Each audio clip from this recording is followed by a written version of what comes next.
इंतखाबात 8 फरवरी 2024 को होंगे। सदर मुमलिकत और इलेक्शन कमीशन में तारीख पर इत्तफाक। सुप्रीम कोर्ट की हिदायत पर अटॉर्नी जनरल और इलेक्शन कमीशन के वफ्द की सदर आरिफ अलवी से मुलाकात।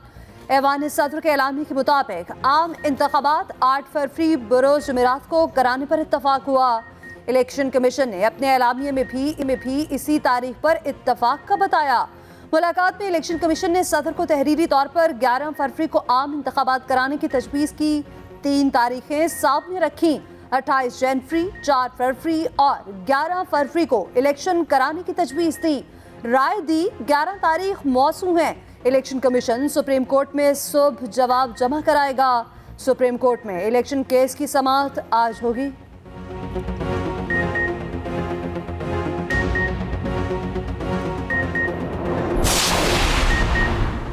चीफ इलेक्शन कमिश्नर ने पीटीआई पर पाबंदी की बातों को रद्द कर दिया। कहा बैलेट पेपर पर बल्ले का निशान होगा, कोई शक नहीं। चेयरमैन पीटीआई मकबूल लीडर हैं, बड़ी जमात के सरबराह हैं, उनकी दिल से इज्जत करता हूं। ख्वाहिश थी वो सियासी माहौल में तहम्मुल वाला किरदार अदा करते। इंतखाबी शेड्यूल के बाद तमाम जमातों को लेवल प्लेइंग फील्ड देने का ऐलान। सहाफी ने पूछा पोलिंग डे इतवार का दिन क्यों नहीं रखा। सिकंदर सुल्तान राजा ने मुस्कुराते हुए जवाब दिया, चलें इस बहाने स्कूल के बच्चों को छुट्टी मिल जाएगी। एक सवाल के जवाब में कहा, हर कोई कहता है इलेक्शन शफाफ हो, मगर दूसरी जानिब मुदाखलत भी की जाती है। सदर से मिलने से इनकार किया, ना मिलने का फैसला कमीशन का था। सदर मुमलिकत ने हमें अच्छे तरीके से वेलकम किया, जिसकी तस्वीर आपने देख ली। तहरीक इंसाफ का चीफ इलेक्शन कमिश्नर के सख्त मुहासबे का मुतालिबा। आम इंतखाबात 90 दिन में ना होने का जिम्मेदार चीफ इलेक्शन कमिश्नर को करार दिया। कहा चीफ इलेक्शन कमिश्नर सदर और कौन से माफी मांगे। सिकंदर सुल्तान बार बार दस्तूर पर नाफरमानी की तलफार चला रहे। 18 माह में 4 बार आइन की पामाली जैसा संगीन जुर्म किया। चीफ इलेक्शन कमिश्नर ने शफाफ इंतखाबात के हर मौके पर मुखालफत की। इलेक्शन कमीशन को दस्तूर शिकनी का कलीदी आला बनाया। कि कौम के लिए, हमारे वतन के लिए एक नाज़र मौका है कि हम एक नया स्टार्ट लें और फ्री और फेयर इलेक्शन में जो भी हुकूमत बने वो उसका जो हमारी इस वक्त प्रॉब्लम्स हैं उनका कुछ सद्देबाब करे, उनका कोई हल ढूंढे। इंतखाबात के लिए पूरी तरह तैयार हैं। इलेक्शन की तारीख खुशाइंद है। रहनुमा नूली ख्वाजा आसिफ की एक्सप्रेस न्यूज़ के प्रोग्राम सेंटर स्टेज में गुफ्तगू। कहा चीफ इलेक्शन कमिश्नर की जानिब से दी गई तीनों तारीखें ठीक थीं। इंतखाबात की तारीख आने से सियासी बेयकीनी कम होगी। इलेक्शन के बाद फौरी ग्रैंड नेशनल डायलॉग जरूर होना चाहिए।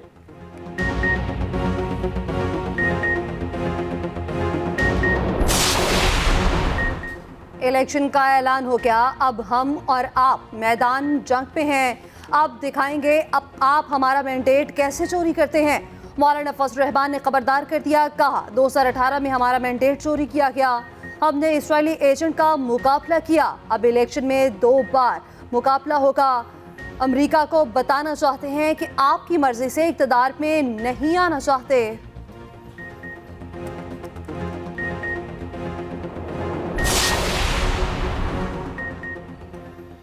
पीपल्स पार्टी मुल्क में अगली हुकूमत बनाएगी। आसिफ अली जरदारी पुरअज़्म।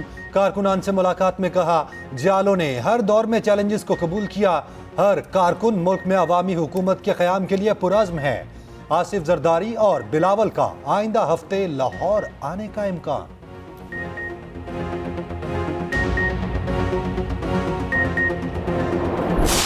अदालत हमें एक तरह से हमारी रिस्पेक्ट कर रही है, तो हमें अपनी रिस्पेक्ट भी करनी चाहिए कि जो कानून ऑलरेडी डिक्लेयर हो चुका है कि वो गैर आइनी और गैर कानूनी है, हम उसको क्यों उसके को रेजोल्यूशन पास करने जा रहे हैं। अगर करना ज़रूरी है सर तो स्टैंडिंग कमेटी को भेज दीजिए, हम इसको एज ए कानून देखेंगे। जो मुस्बत कानून साजी होती है जिसका भला फायदा प्रोसिक्यूशन डिफेंस दोनों को हो और बैलेंस क्रिएट हो, उसमें हमें इस तरह की बात नहीं आनी चाहिए। ये हमारा इख्तियार है और ये हमारे इख्तियार रहेगा। स्टैंडिंग कमेटी को गया है, कल को हाउस में आएगा। हाउस जब तक इसे अप्रूव नहीं करेंगे ये कानून नहीं बनेगा। नैब तरमीमी ऑर्डिनेंस में 120 दिन तौसी की मंजूरी। सेनेट ने कसरत राय से मंजूरी दी। करारदाद पेश करते वक्त पीटीआई का एतराज। सेनेटर अली जफर ने कहा सुप्रीम कोर्ट ऑर्डिनेंस मुस्तरद कर चुकी, फिर क्यों इसे पेश किया जा रहा है। मुस्लिम लीग नून के सेनेटर आसिम नसीर तारड़ ने कहा, कानून साजी पार्लियामेंट का इख्तियार है, ये हमारा इख्तियार है, हम इसे पास करेंगे।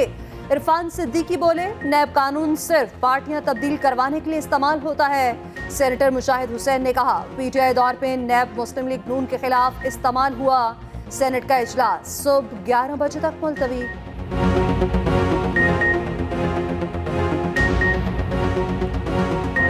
गजा बारूद तले दब गया, कोई इलाका, गली, घर और अस्पताल महफूज न रहा।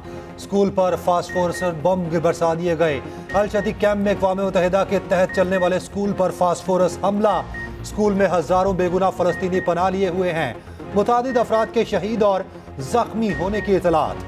जबालिया पनाहगुज़ीन कैंप पर दूसरा बड़ा हमला। हर सू तबाही और बर्बादी के दिल दहला देने वाले मनाजिर। मलबे से लाशों और जख्मियों को निकालने तक न दिया। रेस्क्यू वर्कर्स और एम्बुलेंसेस पर मिसाइलों की बरसात। 200 फलस्तीनी शहीद कर दिए गए, 877 जख्मी। सैकड़ों अफराद का ताहाल कुछ पता नहीं। अल कुद्स अस्पताल के इर्द गिर्द फिर बमबारी। गजा में 17 अस्पताल मुकम्मल तौर पर गैर फाल। शदीद जख्मियों ने तड़प तड़प कर जान दे दी, छोटे बच्चे और खवातीन शामिल। शोहदा की मजमूई तादाद 9000 से बढ़ गई। रफा क्रॉसिंग जुल्म बरफरियत के आगे हमास डट गया। ज़मीनी कार्रवाई का रास्ता रोकने की हर मुमकिन कोशिश। हमलों में 18 इसराइली फौजी मारे गए। लेबनान से भी हमास के इसराइल पर रॉकेट हमले, 2 इसराइली फौजी जख्मी कर दिए। मुतादिद गाड़ियां जलकर तबाह। इसराइली फौज के साबिक डिप्टी चीफ ने गजा के सुरंगों को इसराइली फौज के लिए मौत का जाल करार दे दिया। हौसी बाकियों का गजा की तरफ बढ़ने वाले फौजियों पर ड्रोन हमला। पूरा काफिला भाग निकला। हमास का कहना है कि फलस्तीन के हवाले से हर फैसला फलस्तीनी अवाम करेंगे। अपनी तकदीर और मुस्तकबिल का फैसला करने का हक रखते हैं। इसराइली अफवाज की शामी हवाई अड्डे पर फिर बमबारी। रूस शाम के साथ खड़ा हो गया। अपना हवाई अड्डा और बंदरगाह इस्तेमाल करने की इजाजत दे दी। रूसी हुकाम ने कहा कि अमेरिका तनाज़ुर में मुनाफकत से काम ले रहा है। बहरीन ने भी इसराइल से सफारती ताल्लुकात खत्म कर दिए, अपना सफीर वापस बुला लिया। बर्बरियत और खून रेजी देखकर अमेरिका ने भी चुप तोड़ दी। अमेरिकी सदर बाइडन की पहली बार आर्जी जंगबंदी की अपील। इंसानी बुनियादों पर जंगबंदी का कहा गया। अमेरिकी नायब सदर को बरतानिया में मुश्किल सूरत हाल का सामना। कमीला हैरिस के पहुंचते ही मुजाहिरीन आ गए। फलस्तीन के हक में आवाज़ बुलंद की। तर्जुमान अमेरिकी महकमा खारजा जॉन कर्बी ने दावा किया, सऊदिया जंगबंदी के बाद इसराइल से ताल्लुकात मामूल पर लाने में दिलचस्पी रखता है। सऊदी अरब का फलस्तीनियों के लिए 50 मिलियन रियाल इमदाद का ऐलान। 3 मिलियन फरमा रवा और 20 मिलियन रियाल वली अहद की तरफ से दिए गए। सदर यूएई का कहना है, इसराइली हमले में जख्मी 1000 फलस्तीनी बच्चों को अहले खाना के साथ इमारात लाया जाएगा। इमाराती वजीर खारजा का सदर रेड क्रॉस से राब्ता। जख्मियों की मुंतकिली के तरीक़ाकार पर गुफ्तगू।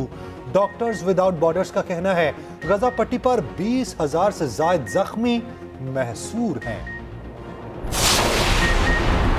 अवाम को मुआशी गर्दाब से निकालेंगे। नवाज शरीफ का ओवरसीज के लिए पहले से बढ़कर खिदमत का ऐलान। जाती उमरा में शहबाज शरीफ और नवाज शरीफ की मुलाकात। पार्टी टिकटों की तकसीम, मंसूर और बयानी पर मुशावरत।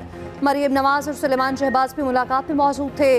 नवाज शरीफ की मुस्लिम लीग नून बरतानिया के सदर से मुलाकात। कहा, मौका मिला तो ओवरसीज के लिए यहाँ मौके आसान बनाएंगे। सियासत से ज्यादा इस वक्त कौम की जरूरत है। फलस्तीनियों की मोहब्बत कोई दिल से नहीं निकाल सकता। इसराइली मुजालिम पर आवाज बुलंद करते रहेंगे।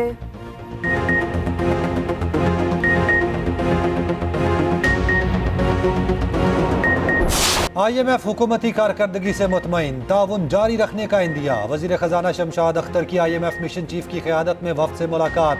वजीर खजाना ने माशी बहाली के लिए हुकूमती इक़दामात से आगाह किया। IMF मिशन चीफ ने अहदाफ के हसूल के लिए कोशिशों की तारीफ की। कुछ मुश्किल मामलात में हुकूमत की कारकर्दगी को सराहा। IMF मिशन चीफ ने कहा, मुल्क में माशी इस्तेहकाम बरकरार रखने के लिए हुकूमती कोशिशों को जारी रखना जरूरी है।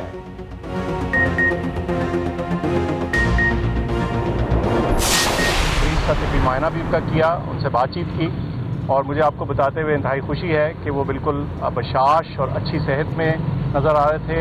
उनकी स्पिरिट्स और हौसला बुलंद है और बिल्कुल बेहतरीन उनके साथ गपशप हुई। और उनकी सेहत के बारे में मैंने पूछा, उनकी वेलबींग के बारे में पूछा और जवाबन उन्होंने बिल्कुल कहा कि मैं ठीक हूँ और कोई उनकी ऐसी कंप्लेंट नहीं थी जिसका मैं आपको बताऊं। चेयरमैन पीटीआई मुकम्मल फिट, स्लो पॉइजनिंग की बातें रद्द। जाती मुआलिज डॉक्टर फैसल सुल्तान की तस्दीक। 9 मई के केसेस में चेयरमैन पीटीआई के बयान अडयाला जेल में रिकॉर्ड। बयान के मुताबिक जाती मुआलिज डॉक्टर फैसल सुल्तान को चेयरमैन पीटीआई से मिलने की इजाजत दी गई। मीडिया से गुफ्तगू में डॉक्टर फैसल ने कहा, चेयरमैन को स्लो पॉइजनिंग देने की कोई अलामत नहीं। चेयरमैन पीटीआई ने बताया कि वो मुकम्मल तंदुरुस्त हैं, उन्हें किसी किस्म की शिकायत नहीं, वो अपनी खुराक से मुतमईन हैं। शायद उनके बयान को गलत तौर पर लिया गया हो।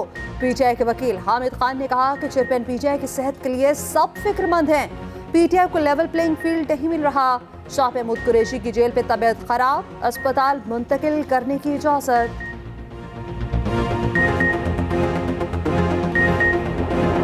गैर कानूनी मुकीम गैर मुल्कियों की पकड़ धकड़, मुख्तलिफ शहरों में नॉन स्टॉप एक्शन। लाहौर से 376 अफराद जेर हिरासत। कराची में भी क्रैकडाउन। होल्डिंग कैंप से तारकीन वतन को लेकर 4 बसें रवाना। रावलपिंडी में 189 गैर मुल्की पकड़े गए। कोयटा से भी 450 गिरफ्तार। वजीर दाखिला सरफराज बुगटी की अफगान नाज़िमुल उमूर से मुलाकात। सरफराज बुगटी ने कहा, क्रॉसिंग पॉइंट्स पर खवातीन और बच्चों को बायोमेट्रिक से इस्तिस्ना हासिल होगा। तारकीन के साथ इंतहाई इज्जत और एहतराम से पेश आने की हिदायत भी जारी। वजारत दाखिला में कंट्रोल सेंटर और हेल्पलाइन भी कायम। निगरान वजीर इत्तलात बलोचिस्तान जान अचकजई का कहना है, तारकीन के हवाले से साजिश की गई, बेबुनियाद वीडियोस बनाई जा रही हैं। तमाम साजिशों का मास्टरमाइंड भारत है।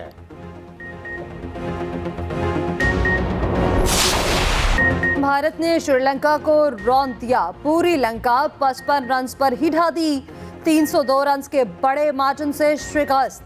सेमीफाइनल में जगह बनाने वाली पहली टीम बन गई। भारतीय बॉलर्स के सामने लंकन बैटर्स गली मोहल्ले के प्लेयर्स बन गए। 358 रन का हदफ देखकर डर गए।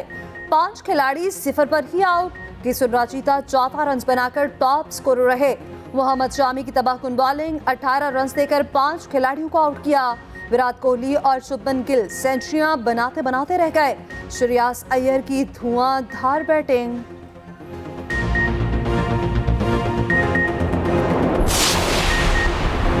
सेमीफाइनल में जगह बनाने का मिशन। कौमी टीम हफ्ते को न्यूजीलैंड का सामना करेगी। टीम बेंगलुरु में मौजूद सुबह से प्रैक्टिस करेगी। हफ्ते को बेंगलुरु में बारिश की भी पेशगोई। साबिक इंग्लिश कप्तान माइकल वॉन ने सेमीफाइनल में पाक भारत टाकरे की पेशगोई कर दी।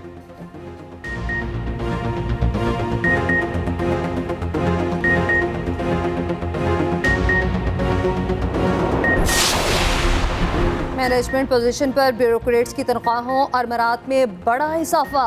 वजारत खजाना ने नोटिफिकेशन जारी कर दिया। MP 1, 2 और 3 स्केल के लिए तनख्वाहों और मरात में 45% इजाफा किया गया। MP स्केल के लिए इजाफे पर 1 अक्टूबर से अमल दरामद होगा।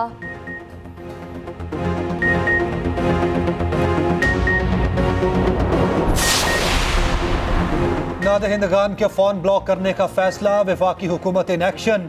निगरान वजीर IT उमर सैफ का कहना है, नादहिंदगान के लिए इससे अगला कदम सिम और कौमी शनाख्ती कार्ड ब्लॉकिंग हो सकता है।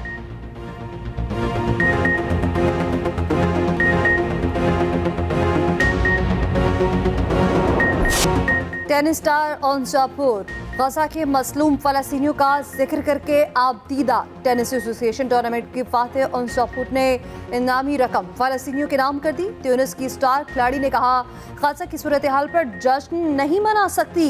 नन्हे बच्चे मारे जा रहे हैं, मैं किस तरह खुशी का इजहार करूं। खेल को सियासी रंग नहीं दे रही, इंसानी जज्बे ने ऐसा करने पर मजबूर किया।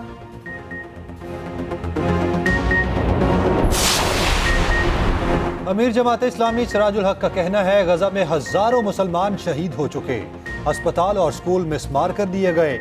मुसलमान हुक्मरान फलस्तीनियों के पास क्यों नहीं जा रहे। सिराजुल हक ने इंतखाबात के लिए 11 फरवरी की तारीख का खैर मकदम किया।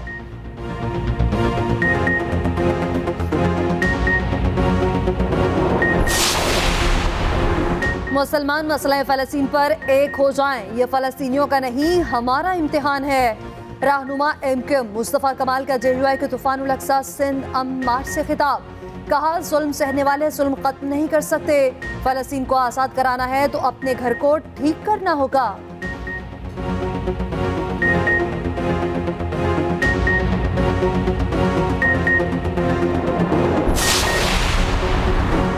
कराची पर कब्जे का ख्वाब देखने वालों की नींदें हराम हो गईं। सियासी इंजीनियरिंग अपने अंजाम को पहुंची।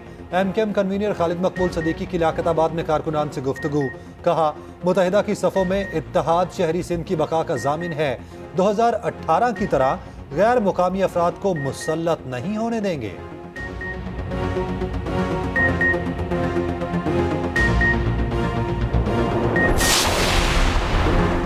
जीटीए को एक और धचका। जीटीए रहनुमा आतिल अल्ताफ उन्नड़ और अदनान अल्ताफ पीपल्स पार्टी में शामिल। फरियाल तालपुर से कराची में मुलाकात में शमूलियत का ऐलान किया।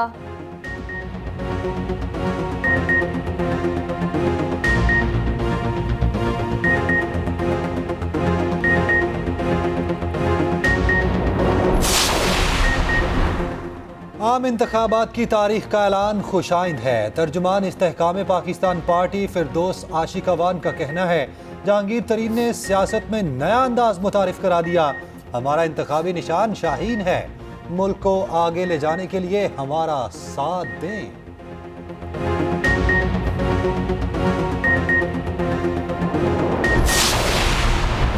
ज़र मुबादला के ज़खायर में 1 करोड़ 36 लाख डॉलर का इजाफा। स्टेट बैंक के मुताबिक सरकारी ज़खायर 7 अरब 50 करोड़ 42 लाख डॉलर की सतह पर आ गए।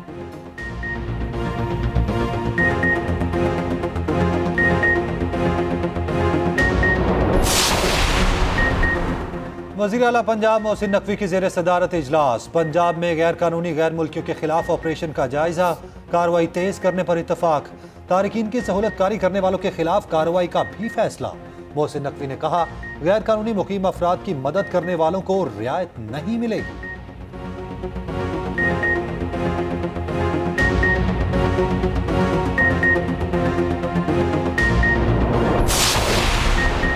वज़ीर-ए-आज़म अनवारुल हक काकड़ से शाहिद आफरीदी की मुलाकात। क्रिकेट की बेहतरी के लिए किरदार अदा करने पर जोर। पीसीबी में जिम्मेदारियां संभालने के हवाले से मुशावरत के बाद जवाब देंगे।